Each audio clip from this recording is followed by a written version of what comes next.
Hello everybody, welcome to Season 2 of my YouTube series on using Google Spreadsheets. In this episode we will be covering line and column charts. To start, both line charts and column charts have the same purpose, which is to take numerical information and visualize it in a more understandable format. And to start, line charts use points connected by line segments to display relationships in numerical data, whereas column charts compare numerical values using bars of different lengths corresponding to the data. So we'll see both of these charts in action later when we do a few examples, but quite simply, line charts have lines which go from left to right, whereas column charts have columns. The two main factors in deciding which chart is more useful in a given scenario is that line charts have connected data points, whereas column charts have separated data points. This means that in line charts, however much data you have, in between values will automatically be created due to each data point being connected by line segments. And when in between values make sense, a line chart is usually the better option. And where separated data values make sense, then column charts are the better option. The other main factor to consider is that column charts often use categorical data, meaning data that is sorted into categories that don't have numerical significance and often aren't directly linked to each other, whereas line charts often show change across time and almost always have values on the x-axis that are linked in some way. We'll see this once again in the examples. Moving on, we can start with our example data sets. Firstly, if you'd like to make a copy of the data sets that are used in this video, you may go into the description and find a document which has these two exact data sets.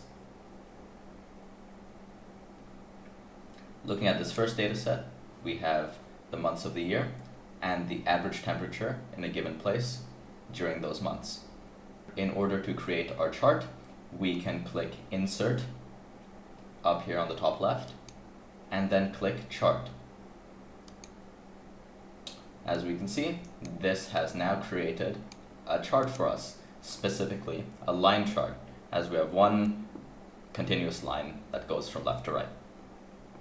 Now, with this line chart, firstly, we can enter the Edit Chart menu, which will automatically be open on the right side of your screen, but can be accessed by clicking the chart, clicking the three dots, and clicking Edit Chart. Now, in here, the first thing is, in chart type, it has line chart. We can change this to a bar chart, like so, although it makes most sense as a line chart. Let's figure out why that is. So, as we discussed earlier, line charts have connected data points.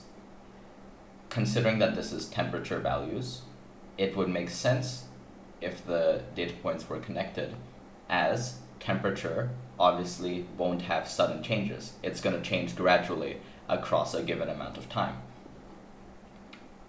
Meaning that from January to February, it would make sense to have a line that gradually changes from those two temperatures, as opposed to a bar chart which would just display a sudden change. Secondly, we can notice that in the x-axis here, we have the months. Yes, and months just so happens to be a measure of time, which, as we discussed earlier, when time is measured, it is usually going to be a line chart. An important thing to mention in this menu is the series section. This section, if you have multiple columns of data, will need to be edited in order to display all of those forms of data. And we will be seeing that in our next example. Now, moving on to our last data set for this episode, we have hair color, and then the frequency of each of those hair colors in location A and location B. Before making the chart, we can predict which form of chart will be created. looking at the data itself, we can see that we don't have time in common intervals, meaning that already a line chart is unlikely. And secondly, looking at the hair colors themselves, black, brown, blonde, and ginger, as those are not numerical values, but instead categorical values, we can deduce that it'll likely be creating a bar chart or column chart. And that would make most sense in this situation anyways, as we can't expect there to be in-between values for the frequencies of each type of hair. So let's just create our graph very quickly. Once again, insert and then chart. And now, if we notice here, this is not a bar chart. This is a pie chart. So in order to correct Google Sheets, we will have to go into the chart type on the right, and then we click on pie chart and it'll show other options. In the suggested here, we already have column chart as an option, although if the option that you're looking for isn't in the suggested, then you can always go down and then find column right here and click it. So now, looking at this graph, we can see that both the frequency A and B are columns in the chart, and once again, as we can see, there's no in-between values as they aren't connected, which makes sense for this categorical data. For there to be both frequency A and frequency B in the same chart, we will have to pay attention to the series section.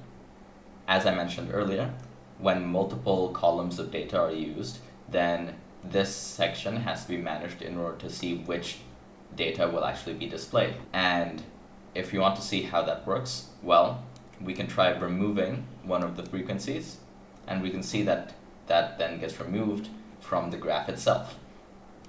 Then if we add it as a series, then we can see that it's back.